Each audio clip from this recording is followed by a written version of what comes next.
तुलसी विवाह की कहानी। तो तुलसी विवाह की कहानी आपको देव उठनी एकादशी के दिन जरूर सुननी चाहिए। इससे विष्णु भगवान का आपको भरपूर आशीर्वाद मिलता है, साथ ही सारी मनोकामनाएं पूर्ण होती है। तो तुलसी विवाह की कहानी सुना देती हूँ मैं आपको। प्राचीन काल में जालंधर नाम के राक्षस ने सब तरह उत्पात पचा रखा था। वह बड़ा वीर तथा पराक्रमी था। उसकी वीरता और उसकी पत्नी वृंदा की पतिव्रता धर्म के प्रभाव से सभी जगह विजयी होता था। जालंधर के उपद्रवों से डर कर ऋषि और देवता भगवान विष्णु के पास गए तथा रक्षा करने की प्रार्थना की। उनकी प्रार्थना सुनकर भगवान विष्णु ने बहुत सोचा विचार कर वृंदा का पतिव्रत धर्म भंग करने का निश्चय किया।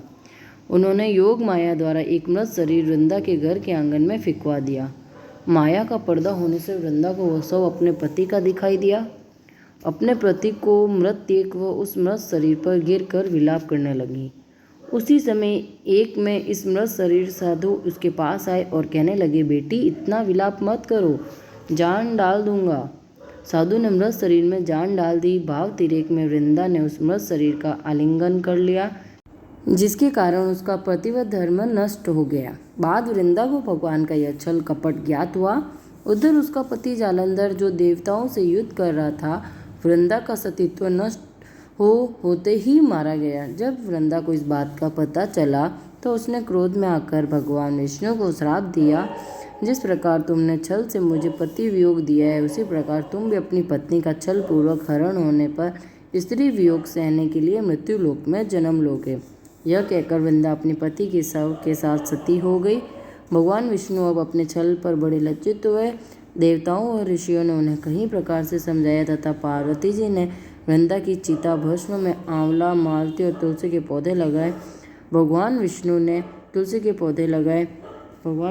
तुलसी को ही वृंदा रूप समझा, मगर कालांतर में राम अवतार के समय राम जी को सीता का वियोग सहना पड़ा।